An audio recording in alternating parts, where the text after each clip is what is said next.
Le 23h, un nouveau journal. Bienvenue à tous. Deux vice-premiers ministres, respectivement, celui de l'Intérieur et de la fonction publique, ont signé dernièrement le cadre organique de l'inspection générale et de la territoriale. Cet acte permettra au ministre Jean-Pierre Liaou d'avoir une maîtrise de la masse salariale, une journée qui a permis au patron de la sécurité nationale, Jacques Chabani, de s'imprégner des conséquences des échauffourées survenues dernièrement au Palais du Peuple lors du dépôt des candidatures pour l'élection de membres du bureau définitif. Images et commentaires. Il existe désormais un cadre organique de l'inspection générale de la territoriale. Sa vocation est de travailler au redressement de l'appareil administratif. Concrètement, il y aura un agent, un poste et un service afin de permettre au patron de la fonction publique, Jean-Pierre Liaou, d'avoir notamment la maîtrise de la masse salariale.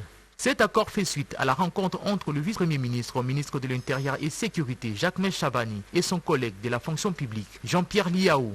Cette séance de travail a été suivie immédiatement par la révisitation de l'album qui renseigne sur les différentes personnalités qui ont exercé les fonctions de ministre de la fonction publique avant l'avènement de Jean-Pierre Liaou. Au cours de la même journée, le vice-premier ministre, ministre de l'Intérieur et Sécurité, Jacques Chabani, s'est rendu au Palais du Peuple pour se faire une idée des conséquences des échauffourées survenues lors du dépôt des candidatures pour l'élection du bureau définitif du Sénat et donner des assurances sur la sécurisation de ces élections prévues le 10 août prochain. Nous sommes conscients qu'il y a un calendrier électoral au niveau de la Chambre haute. Il était important pour nous d'avoir cette communication avec le bureau du Sénat pour les rassurer aussi que ces élections vont se dérouler dans la sécurité la plus totale.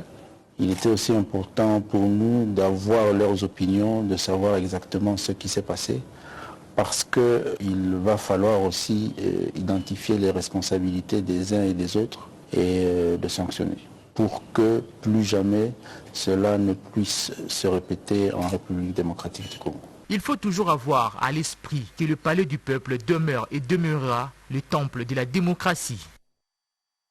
Et toujours en rapport avec la sécurité, la vice-ministre de l'Intérieur, elle a effectué une descente dans différents SIAT et sous-SIAT de la ville-province Kinshasa. L'idée est d'avoir le carnet sur le fonctionnement de la police nationale congolaise. Tété Bungunja pour les détails. Soutenir les gouvernements souminois dans l'une de ses priorités de sécuriser les frontières de la République démocratique du Congo et y mettre fin à l'infiltration étrangère. Telle est la préoccupation majeure amenée auprès de la vice-ministre de l'Intérieur, Sécurité et Décentralisation, Eugénie Tchelakamba, par une forte délégation de la société brésilienne OSAS. Au cours d'une séance de travail de quelques minutes, les hôtes du numéro 2 de la territoriale au pays ont motivé leur présence par la présentation du projet d'identification des étrangers via une carte. La ministre a montré la satisfaction pour améliorer la gestion du peuple congolais. Et aussi, ils ont cette préoccupation, à part la technologie, d'une part aussi la vie sociale. Comme le peuple brésilien et le peuple congolais, ils ont cette similarité. Ils veulent faire lancer, soit inviter officiellement le gouvernement congolais pour en principe connaître le travail fait, le gain que ce travail a apporté au Brésil. Apporter la solution, les problèmes du Congo, notamment l'identification du peuple congolais et aussi le contrôle des étrangers. Cependant, il faut avoir des technologies qui permettent d'améliorer la sécurité du pays.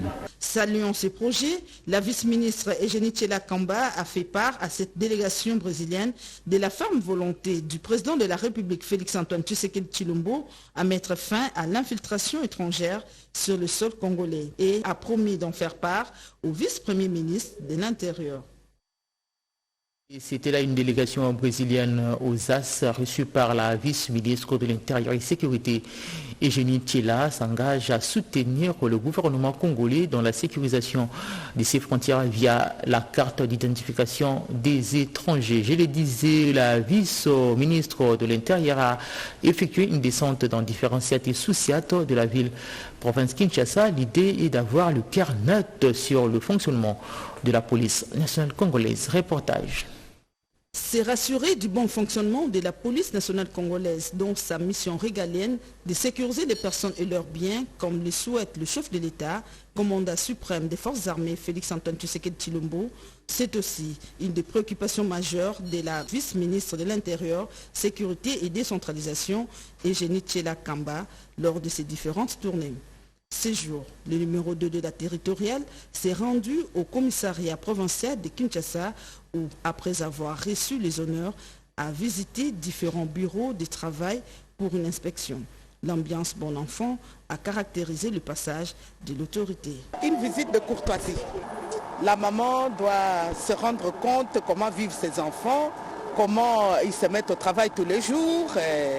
Et c'était très agréable parce que j'ai trouvé tout le monde en place, chacun à son poste de travail et motivé. Pour moi, c'est ce qui compte. Satisfaite de l'accueil réservé par le commandement de la police de la capitale congolaise, la vice-ministre Eugénie Tshela Kamba a promis de revenir très prochainement. Et la Commission électorale nationale indépendante CENI accélère la mutualisation avec l'ONIP pour la délivrance des cartes d'identité à la population congolaise. C'est dans ce sens qu'une rencontre a eu lieu entre le deuxième vice-président de la centrale électorale et le directeur général de l'Office national de l'identification de la population. Images et commentaires. Le deuxième vice-président de la Commission électorale nationale indépendante, Didi Manara Linga, a échangé avec le directeur général de l'Office national de l'identification de la population, ONIP, Richard Ilunga Ntumba, ce dans le cadre de la constitution du fichier général de la population. Les échanges entre les deux institutions qui ont eu lieu au siège de la centrale électorale ont porté sur la relance de la mutualisation des stratégies en vue de l'identification, de la constitution du fichier général de la population et de la délivrance des cartes d'identité aux nationaux. Représentant personnel de Teni Kadima Kazadi, président de la CENI, le deuxième vice-président de la CENI, Didi Manara Linga, a rappelé à la délégation de l'ONIP le protocole d'accord signé en juin 2023. Donc la CENI va donner à l'ONIP toute l'expertise possible. Son personnel qui est formé, le matériel, la logistique, toutes nos compétences pour que nous puissions accompagner l'ONIP à pouvoir exécuter cette activité de très grande importance pour notre pays. Intervenant à son tour, le directeur général de l'ONIP a salué l'expertise de la CENI et ces échanges ont eu lieu en présence du secrétaire exécutif national et du directeur de cabinet de la CENI. L'ONIP est heureux de trouver une CENI prête à nous accompagner. Donc nous allons en profiter pour aller jusqu'au bout et bientôt tout va commencer pour donner les cartes d'identité notamment et surtout de constituer le fichier général de la population en RDC. Du côté de l'ONIP, la délégation a été constituée de la directrice générale adjointe et de quelques experts. Et la République démocratique du Congo aspire à recréer son industrie touristique. Pour ce faire, le ministre du Tourisme, Didier Mpambia, a échangé avec la délégation syndicale de son secteur pour évoquer le sujet sur l'amélioration des conditions de travail. Cédric Kenina et Nathalie Bouledi. Tout part du principe que l'homme demeure au centre des intérêts dans les actions du gouvernement souminois. C'est dans cette optique même que le ministre du Tourisme, Didier Mpambia, compte implémenter sa politique de proximité, traduit ici par un contact direct avec les bancs syndicales de son administration. Cette rencontre inaugurale vise à établir un dialogue constructif et à poser les bases d'une collaboration entre les deux parties. Nos impressions sont très bonnes. Nous les avons eues, pas seulement aujourd'hui, mais depuis la première visite officielle de nos lieux de travail. Là, nous avons vu que c'était un homme qui affichait une volonté politique qui peut aider ce ministère à aller de l'avant. La nouvelle vision du secteur touristique du chef de l'État, Félix-Antoine Tshisekedi, dont les patrons du tourisme et les dépositaires a figuré également dans les échanges. Une nouvelle page s'ouvre donc dans ces secteurs porteurs de croissance pour un envol vers la construction d'une industrie du tourisme. Et lancement à Kinshasa du réseau des partenaires amis Israël. Ces cadres visent à renforcer les liens d'amitié, allais-je dire, entre la République démocratique du Congo et l'Israël. D'autres détails dans ce reportage.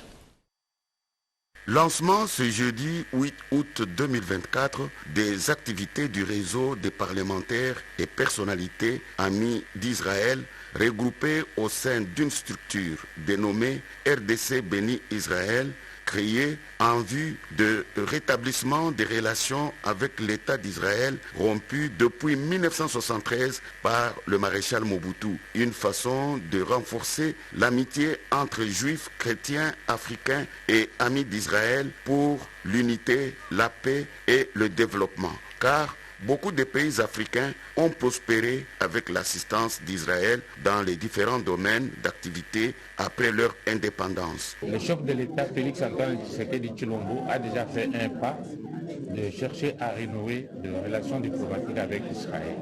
Alors, comme nous venons de créer ces réseaux, nous allons formaliser au retour des vacances parlementaires. Je crois que ça sera quelque chose de bon pour l'intérêt de la République démocratique du Congo, parce que lorsqu'il y a la paix, il y a le développement. Une opportunité pour la République démocratique du Congo de renouer des relations avec Israël en vue d'offrir une occasion aux partenaires israéliens de venir investir en République démocratique du Congo.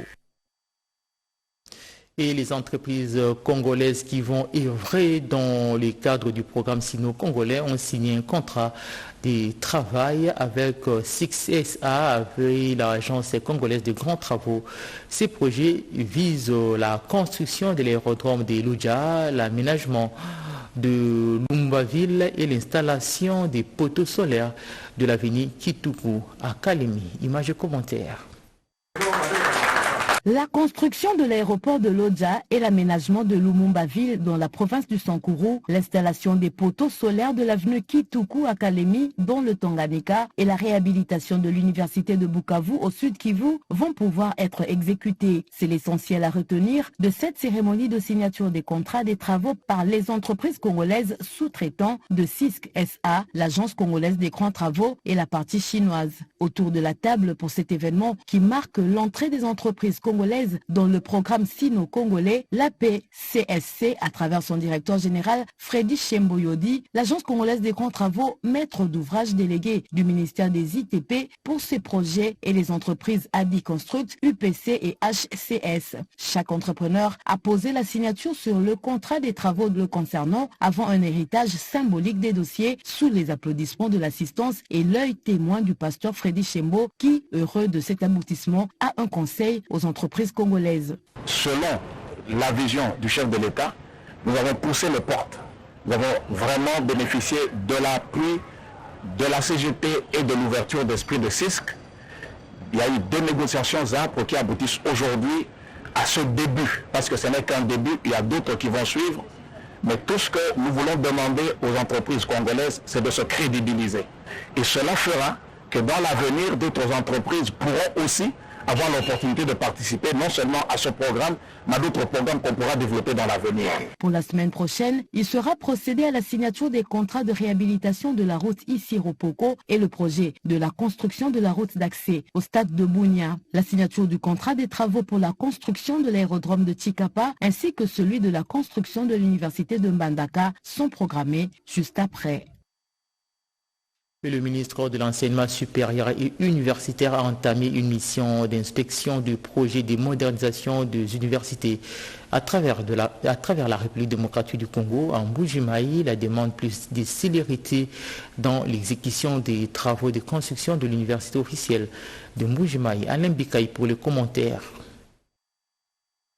Sur l'instruction du président de la République et de la première ministre, professeur Marie-Thérèse Sombo, ministre de l'Enseignement supérieur et universitaire, a entamé une mission d'itinérance pour faire le suivi du projet de modernisation des institutions universitaires à travers les pays.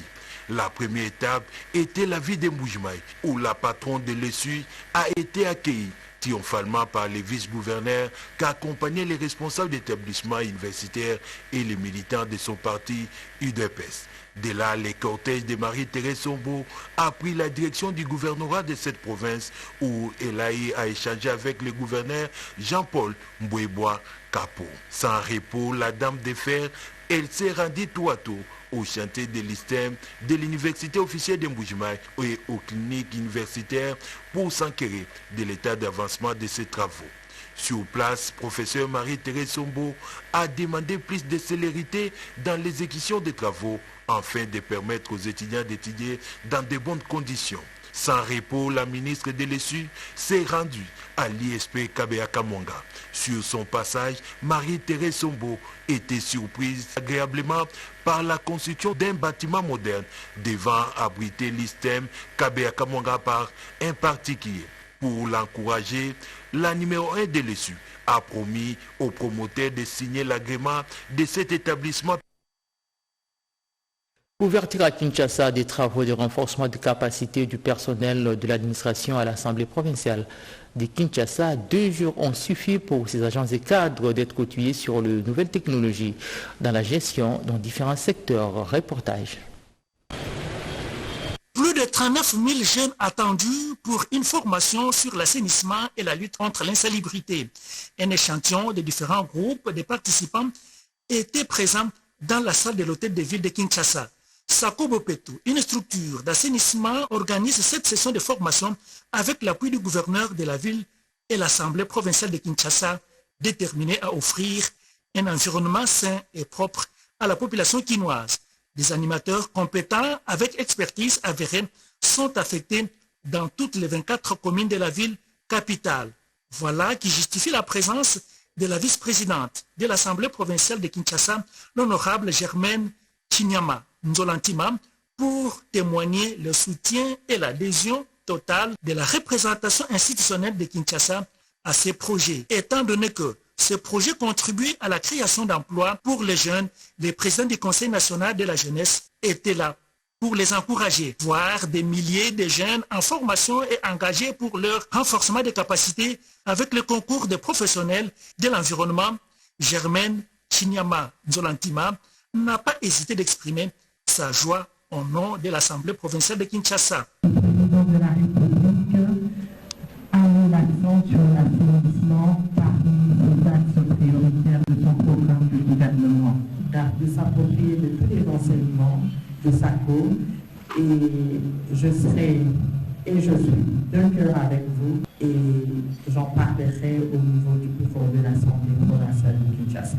Juste après, la vice-présidente de l'Assemblée provinciale de Kinshasa, Germaine Chinyama, membre de la REP, est allée assister à l'adhésion massive de plusieurs membres au sein de leur formation politique de maître Guilo Ndomboyo.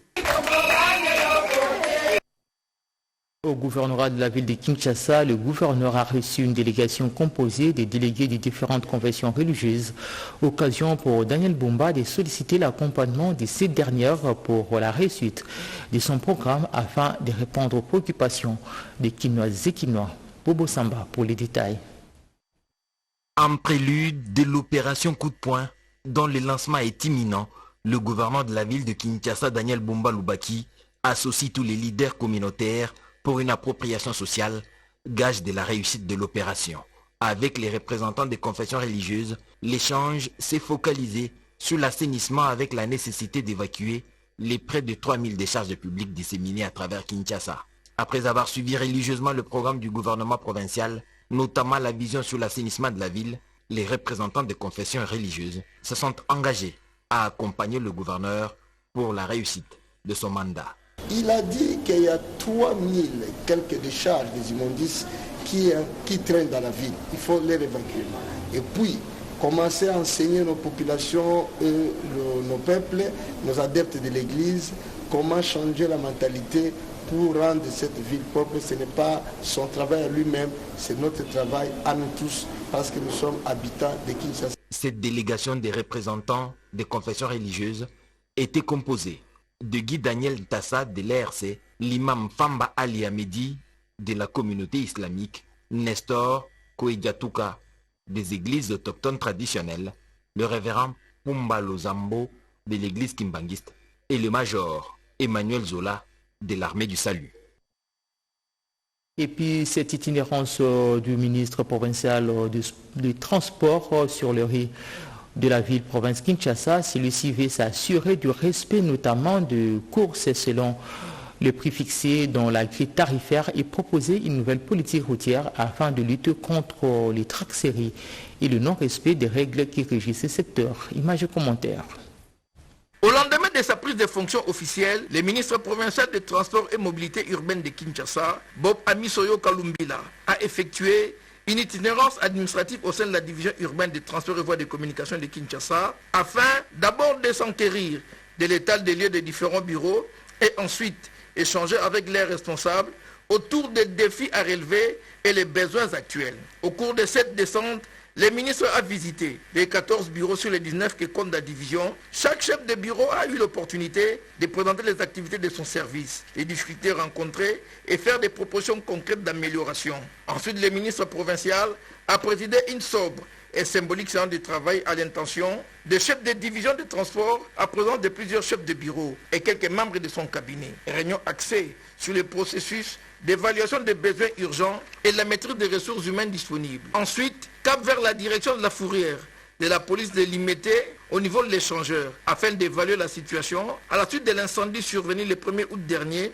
incendie qui a causé d'énormes dégâts matériels. Sur place, le ministre a pu s'informer sur les mesures prises afin de sécuriser les sites et les actions programmées pour prévenir de telles catastrophes dans un avenir proche. À l'issue de cette itinérance administrative, le ministre provincial a ainsi constaté les efforts déployés au sein de la division provinciale des transports et voies de communication de Kinshasa, tout en soulignant les défis à relever pour améliorer l'efficacité et la coordination des services. Dans la province du Congo central, le gouverneur s'est entretenu avec l'intersyndicale de l'UNATRA sur l'amélioration des conditions de travail des agents et cadres de cette entreprise. Reportage. Conduite par l'honorable député provincial Joachim Mavungu, la délégation du banc syndical de l'Office national du transport ONATRA a rencontré le gouverneur de la province du Congo central, Grâce Kwanga Manswanga Bilolo. Cette séance de travail qui avait pour principal objectif de remettre officiellement à l'autorité provinciale certains documents importants, dont les comptes rendus du Conseil des ministres, les contrats et les procès verbal de l'avenant, signés par l'État congolais avec le partenaire MCTC qui va exploiter 3 quais au port international de Matadi. Cette séance a permis au président de l'intersyndical de l'ONATRA de louer l'esprit managérial du gouverneur qui s'est engagé à s'impliquer dans ces dossiers qui a abouti à une conclusion gagnant-gagnant. Les chefs de l'État nous avaient accordé cet avantage parce que dans les contrats, il y a des articles qui fâchaient. Après avoir discuté, débattre devant les VPM Jean-Pierre Bemba avec les partenaires, nous sommes arrivés à une conclusion gagnant-gagnant. Belle opportunité pour ces derniers de rassurer les agents et cadres de l'ONATRA. Nous avons l'avenant qui rassure qu'aucun travailleur ne perdra l'emploi. Les syndicats veilleraient toujours et le président de la République qui est nationaliste n'acceptera pas. Cette belle assurance constitue un soulagement et une garantie pour tout le personnel de l'ONATRA qui voit venir un nouveau souffle dans cette entreprise du portefeuille de l'État. Des inciviques appelés communément Koulouna ont été appréhendés par la police de la commune d'Ngalema. Le bourgmestre de cette municipalité qui est arrivé sur place a appelé la population à la vigilance. D'autres explications dans ces commentaires signés Cédric Enina. Ils sont tombés entre les mains de la police nationale avec les armes blanches entre leurs mains. Ces jeunes bandits urbains opèrent dans certains quartiers d'Ngalema pour troubler la quiétude des habitants. Ils estorquent, tuent et cambriolent. Bref, c'est la terreur dans toutes ses dimensions. Les bourgmestres d'Ngalema, Dieu merci Maïbazi Luanga, d'un ton ferme, appellent ses administrés à la vigilance. Nous avons pris notre résolution en tant que les responsables de la municipalité et les jeunes gens ici qui ont fait des forfaitures au niveau de la population, oui, c'est certainement subir aussi la rigueur de la loi. Nous allons plus être complaisants parce qu'ils ne sont pas complaisants. Lorsqu'ils voient le gens, ils le tuent, ils font de n'importe quoi. Et nous, la loi, nous devons l'appliquer dans toute sa rigueur. Nous demandons aussi à la population de la municipalité d'Engalema, surtout des contrées de Delvaux, le service de sécurité, celle ne peut rien faire. C'est-à-dire qu'ils doivent aussi dénoncer les gens qui font de tels actes. Parce que d'autres fois on est complice, parce que nous avons de bonnes relations avec son père, avec sa mère, avec la famille. D'autres fois on est complaisant parce qu'on sait que si on l'arrête, c'est la famille qui va encore perdre. Non, on ne peut jamais garder une personne qui est considérée comme un serpent, parce qu'il finira toujours par vous mordre. Autre opération organisée dans la commune de Ngaliema, c'est la campagne de vaccination contre poliomyélite. L'autorité municipale a tenu à superviser lui-même cette opération dans son entité administrative. Face à l'insécurité grandissante dans la commune de Mongafula, le bourgmestre a initié une réunion urgente de sécurité pour donner de nouvelles orientations question de lutter contre toute forme de criminalité dans cette zone. Lutter contre l'insécurité dans la commune de Mongafula demeure le cheval de bataille pour le bourgmestre de cette municipalité. Avec un leadership et management éclairé, le numéro 1 de cette commune a initié une série de réunions stratégiques et sécuritaires en y associant le 29 responsables de différents quartiers qui composent cette vaste commune en présence de membres de sécurité, la commission de la brigade d'assainissement ainsi que la zone de santé. Le bourgmestre de Mongafula a souligné l'importance de la collaboration entre le gouvernant et le gouverné. Dans son allocution, l'autorité locale a salué avec satisfaction l'implication de chacun et chacune dans la lutte contre la délinquance et le maintien de la quiétude dans son entité administrative sur la question d'assainissement et occupation illégale de domaine public de l'État. Un ultimatum a été lancé et le récalcitrant ne s'en prendront qu'à eux-mêmes. Précision du bourgmestre. Nous avons sensibilisé les chefs de quartier aux différents édits 005 et 003. Deuxièmement, la collaboration entre les chefs de quartier, la police et la population. Et nous devons travailler en synergie parce que tous ces malfrats sont avec nous. Si nous ne savons pas dénoncer, l'autorité municipale, la police, les chefs de quartier, les chefs de rue ne sont pas des magiciens. La première enseignante, c'est la population. Profitant de la circonstance, une cérémonie officielle du lancement de la campagne de vaccination contre la poliomyélite a sanctionné cette manifestation riche en couleurs. Et pour boucler la boucle, je vous invite donc à suivre la cérémonie de défense des thèses et des doctorats en sciences politiques à l'université de Kinshasa. Il a émerveillé et surtout convaincu le public et la communauté universitaire par un travail de haute facture scientifique, une thèse de doctorat en sciences politiques de la faculté des sciences sociales, administratives et politiques de l'Université pédagogique nationale. Cette thèse doctorale intitulée « De l'exercice du pouvoir du président de la République dans le contexte post-électoral non majoritaire, quête de l'équilibre dans le fonctionnement du système politique congolais post-électoral » qui est l'œuvre du chef des travaux Vital Boudou Tandema, a fait l'objet d'une défense publique ce mercredi août 2024. J'ai compris que quand on a le pouvoir, le bâton de commandement, là, il ne faut pas blaguer avec ça. Et tout celui qui a le bâton de pouvoir, lui ne voudra jamais qu'il y ait un autre qui puisse massacrer son pouvoir. Il doit l'affirmer. C'est pourquoi il y a des violations des constitutions à répétition. Notre pays a connu des transitions continuelles, des crises de légitimité. Tout ça parce qu'il fallait un président qui ait un pouvoir fort. Il faut une institution, président de la République, très forte. Le pays va continuer à faire une percée dans le développement et à travers le monde. À l'issue de cet exercice scientifique, le jury présidé par le professeur Bongeli Iekelo Yaato a proclamé le récipiendaire docteur en sciences politiques avec la mention « plus grande distinction », suscitant ainsi des vives émotions dans la salle. Et voilà qui met fin à ce journal. N'oubliez pas de visiter notre site www.rtnc.cd pour la suite avec l'actualité. Moi, je vous dis au revoir et bonne suite de programme sur nos antennes.